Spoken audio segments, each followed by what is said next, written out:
2 ನಿಮಿಷದ ಕೋಪ 2 ನಿಮಿಷದ ಸುಖಕ್ಕಾಗಿ ಇವತ್ತು ಕನ್ನಡ ಚಿತ್ರರಂಗದ ಧ್ರುವತಾರೆ ಅಂತ ಮಿನುಕ್ತಾ ಇರತಕ್ಕಂಥ ಸ್ಯಾಂಡಲ್ವುಡ್ ಸ್ಟಾರ್ ಚಾಲೆಂಜಿಂಗ್ ಸ್ಟಾರ್ ದಾಸ ದರ್ಶನ್ ಬೆನ್ನು ನೋವಿನಿಂದ ನರಳುತ್ತಾ BGS ಅಪೋಲೋ ಆಸ್ಪತ್ರೆಯ ಬೆಡ್ ಸೇರಿದ್ದಾರೆ. ಇಷ್ಟೆಲ್ಲದಕ್ಕೂ ಕಾರಣ ಏನಪ್ಪಾ ಅಂದರೆ ರೇಣುಕಾಸ್ವಾಮಿಯ ಕೊಲೆ ಪ್ರಕರಣ. ಕೊಲೆ ಆರೋಪ ಹೊತ್ತಿರ್ತಕ್ಕಂತಹ ದರ್ಶನ್ ಪರಪ್ಪನ ಅಗ್ರಹಾರ ಜೈಲು ಸೇರಿದ್ರು. ನಂತರ ಅಲ್ಲಿ ಒಂದು ರಾಜಾತಿಥ್ಯ ಪಡೆದ್ರು ಅನ್ನುವಂತಹ ಕಾರಣಕ್ಕೆ ಬಳ್ಳಾರಿ ಜೈಲಿಗೆ ಅವರನ್ನು ಕಮಾನೆತ್ತಲಾಯಿತು. ಬಳ್ಳಾರಿ ಜೈಲಿನಲ್ಲಿ ಅವರ L5 ಮತ್ತು S1 ಬೆನ್ನು ನೋವಿನ ಸಮಸ್ಯೆ, ಆ ಬೋನುಗಳ ಸಮಸ್ಯೆಯಲ್ಲಿ ಇವೆ ಅಂತ ವೈದ್ಯರು ಪ್ರಮಾಣೀಕರಿಸಿದ ಕಾರಣಕ್ಕಾಗಿ ನ್ಯಾಯಾಲಯ ಅವರಿಗೆ ಮಧ್ಯಂತರ ಜಾಮೀನನ್ನು ಸೀಮಿತ ಅವಧಿಗೆ ನೀಡಿತ್ತು. ಕೇವಲ 45 ದಿನಗಳ ಕಾಲ ಮಧ್ಯಂತರ ಜಾಮೀನನ್ನು ಕೊಟ್ಟು ಚಿಕಿತ್ಸೆ ಪಡೆಯಿರಿ ಅನ್ನುವಂತಹ ಒಂದು ಆದೇಶವನ್ನು ನೀಡಿತ್ತು. ಆದರೆ ದರ್ಶನ್ ಕಳೆದ ಅಕ್ಟೋಬರ್ 29ನೇ ತಾರೀಕು ಜಾಮೀನಿನ ಮೇಲೆ ಹೊರಬಂದಿದ್ದಾರೆ. ಈಗ ಆಲ್ರೆಡಿ 1 ತಿಂಗಳು ಕಳೆದು ಹೋಗಿದೆ. 45 ದಿನ ಅಂದರೆ ಇನ್ನು ಉಳಿದಿರೋದು ಅವರಿಗೆ ಕೇವಲ 12ರಿಂದ 13 ದಿನಗಳು ಮಾತ್ರ. ಈಗಲೂ ಕೂಡ ಅವರು ಚಿಕಿತ್ಸೆಗೆ ಸ್ಪಂದಿಸ್ತಾ ಇಲ್ಲ, ಅಂದರೆ ಸರ್ಜರಿಗೆ ಒಪ್ತಾ ಇಲ್ಲ, ಸರ್ಜರಿಗೆ ಒಪ್ಪಿರಲಿಲ್ಲ ಅನ್ನುವಂಥ ವಿಚಾರಗಳನ್ನು ಕೇಳ್ಪಡ್ತಾ ಇದ್ವಿ. ಆದರೆ ಅವರ ಆರೋಗ್ಯದ ಕುರಿತಂತೆ ಯಾವುದೇ ಅಪ್ಡೇಟ್ಸ್ ಕೂಡ ಹೊರಗಡೆ ಬರ್ತಾ ಇರಲಿಲ್ಲ. ಕಾರಣ ಅಲ್ಲಿ ಯಾರೂ ಕೂಡ ಹೋಗುವಂತಿರಲಿಲ್ಲ, ಯಾರೂ ಕೂಡ ಮೊಬೈಲ್ ತರುವಂತಿರಲಿಲ್ಲ. ಇನ್ನು ಕೇವಲ 4 ಜನಕ್ಕೆ ಮಾತ್ರ ದರ್ಶನ್ರನ್ನ ಭೇಟಿಯಾಗುವಂಥದ್ದು, ಅವರನ್ನು ಮಾತಾಡಿಸುವಂತಹ ವ್ಯವಸ್ಥೆಯನ್ನು ಆಸ್ಪತ್ರೆ ಸಿಬ್ಬಂದಿ ಮಾಡಿದ್ರು because of security purpose. But ಈಗ ಪ್ರಸ್ತುತ ದರ್ಶನ್ ಆರೋಗ್ಯ ಕುರಿತಂತೆ ಒಂದು ಅಪ್ಡೇಟ್ ಸಿಕ್ಕಿದೆ. ಇದು ಸಮಯ ನ್ಯೂಸ್ ಎಕ್ಸ್ಕ್ಲೂಸಿವ್ ಅಂತಾನೆ ಹೇಳಬಹುದು.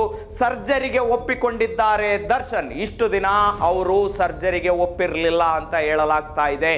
ಆತಂಕಗಳು ಅವರಲ್ಲಿ ಮನೆ ಮಾಡಿದ್ವು. ಒಂದು ವೇಳೆ ಸರ್ಜರಿ ಯಶಸ್ವಿ ಆಗಲಿಲ್ಲ ಅಂತಂದ್ರೆ ಏನು ನನ್ನ ಸ್ಥಿತಿ, ನನ್ನ ಬೆನ್ನಿನ ಸ್ಥಿತಿ ಏನು, ನನ್ನ ಆರೋಗ್ಯದ ಸ್ಥಿತಿ ಏನು ಅನ್ನುವಂತಹ ಕಾರಣಕ್ಕೆ ಅವರು ಆತಂಕಗಳಲ್ಲಿದ್ದರು. ಹೀಗಾಗಿ ಸರ್ಜರಿಗೆ ಒಪ್ಪಿರಲಿಲ್ಲ. ಅವರನ್ನು ಒಪ್ಪಿಸುವುದೇ ಒಂದು ದೊಡ್ಡ ಸಾಹಸ ಅನ್ನುವಂಥದ್ದಾಗಿದೆ. ಬಟ್ ಯಾವಾಗ ಅವರ ಆರೋಗ್ಯದ ಕುರಿತಂತೆ ಯಾವುದೇ ರೀತಿಯ ಅಪ್ಡೇಟ್ ಬರಲಿಲ್ವೋ, ಜನ ಅನುಮಾನ ಪಡಲಿಕ್ಕೆ ಶುರು ಮಾಡಿದ್ರು, ಅಭಿಮಾನಿಗಳು ಅನುಮಾನ ಪಡಲಿಕ್ಕೆ ಶುರು ಮಾಡಿದ್ರು. ದರ್ಶನ್ ಅವರು ನಾಟಕ ಆಡ್ತಾ ಇದ್ದಾರಾ, ದಾಸ ದರ್ಶನ್ಗೆ ಯಾವುದೇ ರೀತಿಯ ಬೆನ್ನು ನೋವಿಲ್ಲ, ಕೇವಲ ಜೈಲಿನಿಂದ ಹೊರಬರೋದಕ್ಕೆ ಅಷ್ಟೇ ಒಂದಷ್ಟು ಫೇಕ್ ಸರ್ಟಿಫಿಕೇಟ್ ಏನಾದರೂ ಮಾಡಿಸಿದ್ರ ಅನ್ನುವಂಥ ಅನುಮಾನಗಳು ಕೂಡ ವ್ಯಕ್ತವಾಗಿದ್ದಾವೆ. ಆದರೆ ಖಂಡಿತ ಸುಳ್ಳು. ದರ್ಶನ್ ಅವರು ಬೆನ್ನು ನೋವಿನ ಸಮಸ್ಯೆಯಿಂದ ಬಳಲ್ತಾ ಇರುವಂಥದ್ದು 100% ಸತ್ಯ. ಈಗ ಪ್ರಸ್ತುತ ಇರ್ತಕ್ಕಂಥದ್ದು ಅವರ ಸರ್ಜರಿ ಯಾವಾಗ, ಸರ್ಜರಿಗೆ ಒಪ್ಪಿರಲಿಲ್ಲ, ಈಗ ಒಪ್ಪಿಸಿದ್ದಾರೆ. ಹಾಗಾದ್ರೆ ಒಪ್ಪಿಸಿದ್ದು ಯಾರು, ಅವರ ಆಪರೇಷನ್ ಅನ್ನ ಯಾವಾಗ ಮಾಡ್ತಾರೆ ಅನ್ನುವಂತಹ ಲೇಟೆಸ್ಟ್ ಅಪ್ಡೇಟ್ ಇದು. ಅಂದಾಗೆ ಸರ್ಜರಿಗೆ ಒಪ್ಪಿಸಿರೋದು ನೀವೆಲ್ಲರೂ ಅಂದ್ಕೊಂಡಿರಬಹುದು ಪತ್ನಿ ವಿಜಯಲಕ್ಷ್ಮಿ ಅವರ ಮನವೊಲಿಸಿದ್ದಾರೆ ಅಂತ. ಖಂಡಿತ ಸುಳ್ಳು. ಇದು ಡಾಕ್ಟರ್ ನವೀನ್ ಅಪ್ಪಾಜಿ ಗೌಡ.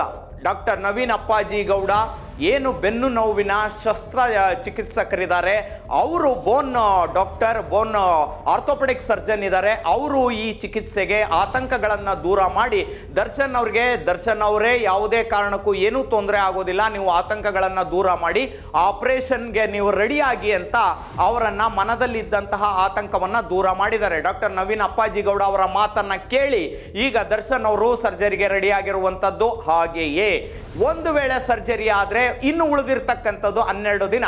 ಕೋರ್ಟ್ ಕೊಟ್ಟಿರುವ ಅವಧಿ 45 ದಿನಗಳು ಮಾತ್ರ. ಸೊ ಹೀಗಾಗಿ ಈ 12 ದಿನದಲ್ಲಿ ಅವರು ಕ್ಯೂರ್ ಆಗ್ತಾರಾ, ಚಿಕಿತ್ಸೆಯನ್ನು ಪಡೆದು ವಾಪಸ್ ಮತ್ತೆ ಒಂದು ಜೈಲು, ಬಳ್ಳಾರಿ ಜೈಲಿಗೋ ಅಥವಾ ಪರಪ್ಪನ ಅಗ್ರಹಾರ ಜೈಲಿಗೋ ವಾಪಸ್ ಬರಬೇಕಾಗುತ್ತೆ. ಆಗೇನು ಮಾಡ್ತಾರೆ ಅನ್ನುವಂತಹ ಪ್ರಶ್ನೆ ನಿಮಗೆ ಎದುರಾಗ್ಬೋದು.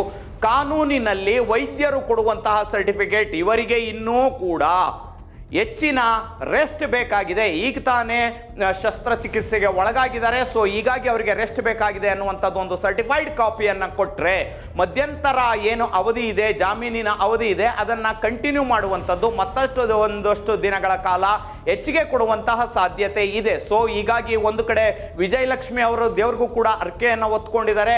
ದಯವಿಟ್ಟು ಯಾವುದೇ ಅಡೆತಡೆ ಇಲ್ಲದೆ ಸುಸೂತ್ರವಾಗಿ ಅವರ ಶಸ್ತ್ರಚಿಕಿತ್ಸೆ ನಡೆದ್ರೆ ನಾನು ಬಂದು ದರ್ಶನ ಮಾಡ್ತೀನಿ ಅಂತ ಹೇಳ್ಬಿಟ್ಟು ಕಾಮಾಕ್ಷಿ ದೇವಸ್ಥಾನಕ್ಕೆ ಪತ್ನಿ ವಿಜಯಲಕ್ಷ್ಮಿ ಅವರು ಅರ್ಕೆಯನ್ನು ಕೂಡ ಹೊತ್ಕೊಂಡಿದ್ದಾರೆ ಅನ್ನುವಂತಹ ಮಾಹಿತಿ ಇದೆ.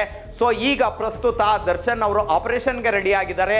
ಇನ್ನು 2ರಿಂದ 3 ದಿನದಲ್ಲಿ ದರ್ಶನ್ ಅವ್ರಿಗೆ ಆಪರೇಷನ್ ಆಗುತ್ತೆ.